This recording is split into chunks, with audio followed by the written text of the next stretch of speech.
Hi, I'm Ruth Craig.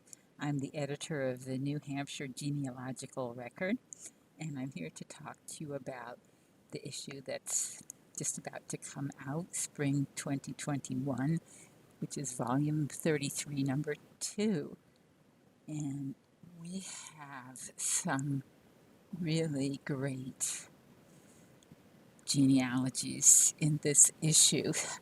Many of us have ancestors who went through hardships and were very hardy. And you're going to see some very, very hardy ancestors. And also, we have researchers who really tracked these people down and got every detail of their lives.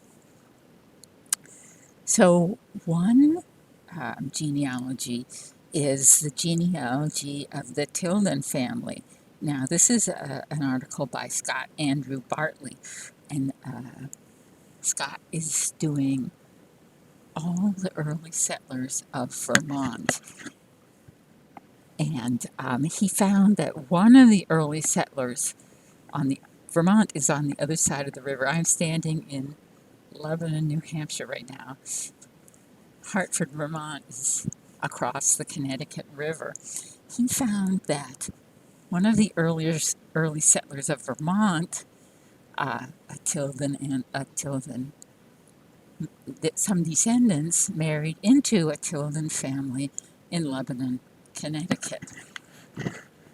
And the person I'm particularly interested in is a man named Joseph Tilden. It's sketch number 2 in the article.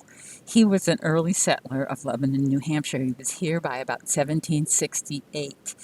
And he worked on the road between Lebanon and Hanover to the north. And because of his work, he was given a large tract of wild land right on the border of Lebanon and Hanover. And I'm standing on Joseph Tilden's wild land right now. Uh, this is probably pretty much what it was like when he came here. Of course, some of it's been developed. I live just a hop, skip, and a jump over there. So I'm going to show you another point of interest in his life, so I'll be right back. Okay, I'm still in Lebanon, New Hampshire, about just 5 minutes by car from where I was. And if you look at the Tilden family article in this upcoming NH record, you will see a map that shows the property of some of the properties of Joseph Tilden. He had a son named Joseph Tilden and a grandson named Joseph Tilden, as these things go. But you will also see that there was a large tract of land that was given by Lebanon to Dartmouth College, and that's where I'm standing right now. So this is also in Lebanon, but right on the border of Hanover. And it's huge. I pass by it. The college is in Hanover, but they use this land. For example, there's a huge play field for sports, size of several city blocks that I drove by. And I want to show you this forest. This forest is, maybe you can't totally appreciate from here, but it is very dark, dense, and forbidding. I one time tried to walk. I did make it eventually from here to my house, and wow, I mean, you are going through dense brush. There's ravines, there's crevices. You lose all sense of direction. You're pushing the brush out of the way as you go through. So, pretty much maybe what it was like when the Tildens moved here to Lebanon. So, as I said, Dartmouth College still owns it, and they have made good use of many parts of it. I'm going to just show you right over here. There are, yeah, this is graduate student housing. So there are blocks and blocks of this housing for graduate students. Okay, see you back at home. Okay, I'm back.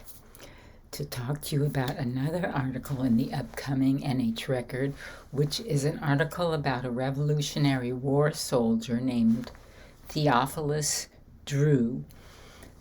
Now, Theophilus' first known assignment as a Revolutionary War soldier was on Seavey Island, which is an island in Portsmouth Harbor, where Fort Sullivan was being built to protect the coast. And then his second, or another assignment, was on another island, which was at one time called Great Island. It's now Newcastle.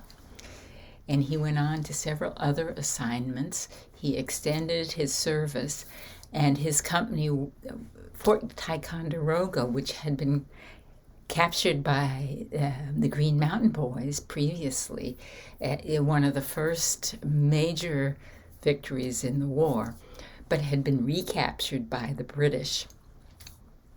And he was to go to Fort Ticonderoga in the middle of winter, December, I believe.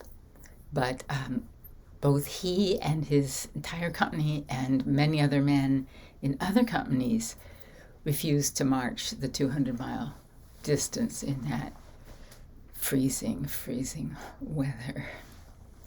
Turned out to be a good thing because the British eventually abandoned the fort anyway. So then after the war, Theophilus married. He moved to Gilmanton, which is not far from Concord. And he had 8 children. And shortly after the last one was born, in a tragic irony, he froze to death.